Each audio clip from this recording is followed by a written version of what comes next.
3.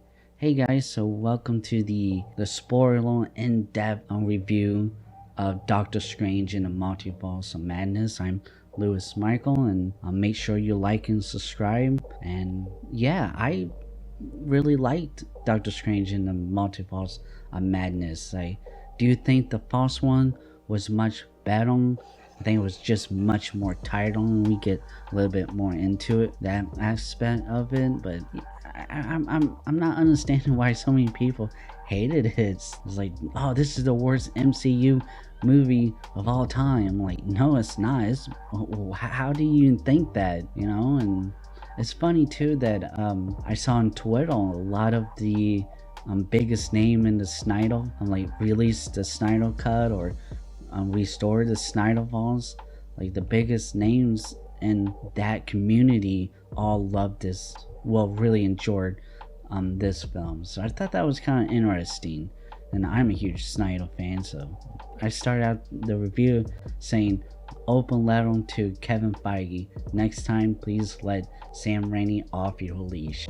I think that's pretty much my review in a nutshell right there. All the scary horror film elements were just absolutely great. We only got a little bit of that in the first film because he went to the dark dimension and he had to defeat Damaru. I think I'm talking about the demon, the ruler of that dimension, and Damaru, I came to bargain. We never really got an actual official statement, but apparently the original director, Scott Derrickson, stepped down due to creative differences with Kevin Feige because Scott wanted to go more into the scary movie, elements and stuff. And I think the multiverse concept was always there, so I don't think that was the problem.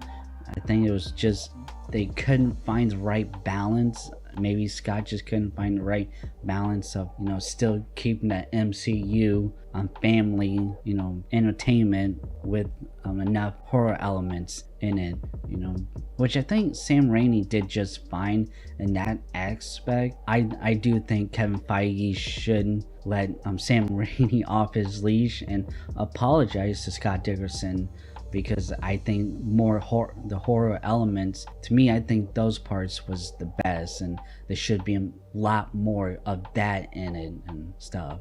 It was great to see all of the scary movie stuff, and it was actually like 2 scenes where I actually jump.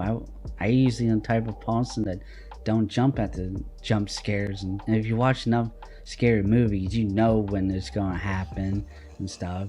But no, it's an MCU movie, so I didn't expect it to be that much of scary elements in it. And for people with children going to watch, I don't think it's that bad, that scary. So I myself wouldn't have worried about it if I had my own kids. But then again, I grew up watching scary movies. My mom was a huge scary movie fan, so we been watching it since we was kids. So I mean, maybe I'm a little different from everyone else though, but I grew up with it. Elizabeth Olsen, I think she did a terrific job when she became the Scarlet Witch and stuff, which is absolutely great. It was nice to see her going from a Avenger. We saw her as a loving mother and stuff, and then going to this murderous villain in this film and stuff. And I thought it was a great idea, a plot where to see what people would do to be with the person they love, and she enslaved a whole town so she can be with Vision. Now she's now she became a villain and attacking Doctor Strange and all the other sorcerers and stuff, and willing to kill this kid so that she can be with her kids in another multiverse. And going back to the scary movie elements, she wasn't a really awesome scary movie villain. You always see them running down the hallway, but the villain is just slowly walking and turn around, they disappeared, and then boom, that's one of the jump scares And I thought she did a wonderful job. Like I said, how she can easily switch between a loving mother and this villain in a blink in the eye is great, and show how much emotional range that she has as an actress. But everyone else did just fine in this movie. Benedict Cumberbatch as Doctor Strange.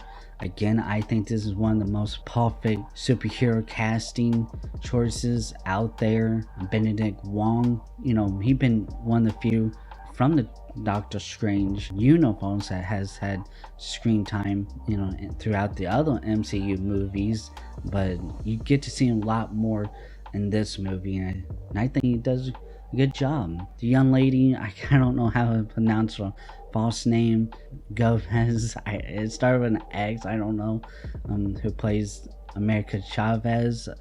She just played your typical teenager.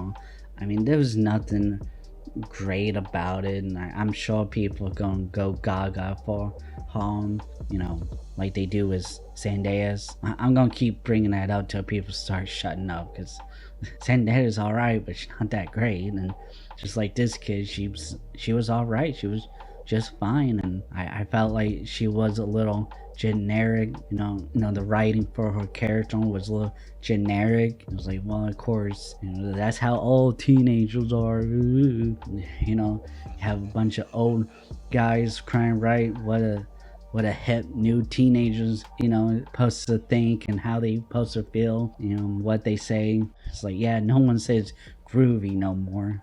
Well, she didn't say that in the movie, but still. And there was a bunch of cameos in this. We got Patrick Stewart, Dr. Xavier.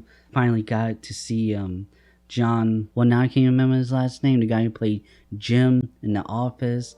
He is Mr. Fantastic from the Fantastic Four. We got to see him in that too, and that was pretty cool, because that was like a fan favorite casting choice. So we got to see Bruce Campbell as a food truck guy, a food cart guy, and a funny scene. We did not get to see Spider-Man, any of the Spider-Mans, which was weird, because it showed that they all was on set, I thought. And we did not get to see Tom Cruise as Superior Iron Man. Thought that was quite weird.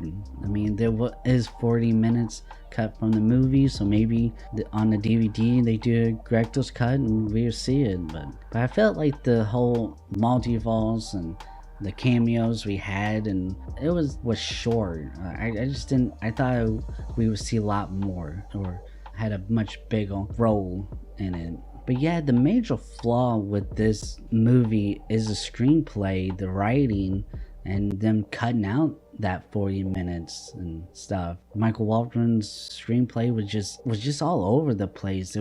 We just kept jumping from one scene to another, and it just kept going and going and going. It just seemed Hollywood keeps doing screenplays like this and editing choices like this, and it's like, why? No one likes it. People keep complaining about it, and you all keep doing it. Stop doing it, and stop hiring writers who only real credits to their name is Rick and Morty and Community. What gave him the qualifications to write a Doctor Strange movie? Well, I mean, I don't know. It's because the Russo brothers came from Community, so they hire a bunch of other people from there. I mean, I think they need to stop hiring these people with like comedy backgrounds and actually hire people that has a little bit more to do with the style of the superhero movie that is going with. But yeah, I think the main problem with this was the screenplay and just not being all that great. Maybe it worked for Rick and Morty, but for a big budget blockbuster, Doctor Strange, where I think the screenplay for the first one, written by Scott Derrickson, was great. I mean, yeah, some of the blame can be put on Sam Raimi, because he is the director, and he's just like, hey, this script sucks, let's rewrite it. But he himself never really been a writer unless it's horror films, it's scary movies. that's the only time he truly really writes, and so he could have went back in there and wrote all the scary movie aspects of it, but all the rest of it, I would imagine Michael Watson was the one that wrote all the rest of it. But another thing that too, there was times where the visual effects, you know, when they skipping through all the different multiverses or they inside the multiverse and stuff, that particularly the heavy CGI scenes, there was parts where it was lacking, and I think that's due to Sam Raimi not having directed a film in the last 9 years. I mean, I imagine in the past 9 years technology has really moved up and, you know, has since became more advanced, and here a guy who's almost a decade behind on the advancements of these new technology. I don't think really a lot of people will see and notice it, but I did, and I'm sure other people probably will notice it. Yeah, well, I think that's all the time we have. Like I said, I hope there is a director's cut that puts back the 40 minutes, and I highly doubt there's going to be a rated R, but I think it's high time for Marvel to truly embrace the more dark, brutal, and grittier, violent, you know, aspects of the Marvel comics. Because after Moon Knight, I was very disappointed with that and not really looking forward to, you know, the other stuff like Blade and Ghost Rider, the Punisher, the Daredevil. The comics was all much more grittier and brutal, and if they calling, you know, Moon Knight the most brutal, you know, MCU, yeah, no. Actually, I would call the Multiverse of Madness the most bloodiest and gory. You know, I mean, I think we saw more blood in this one movie than we have seen in the entire MCU. What we getting to almost over 10 years, 15 years now, over 20 movies and a whole bunch and a couple of TV shows, and we saw more blood in this movie than we have seen in the entire MCU combined. It's crazy. But yeah, what did you think of it? Did you like it? Did you not like it? Let me know in the comments, and make sure you like and subscribe. Check out those links in the description, and I'll see you next time. Bye.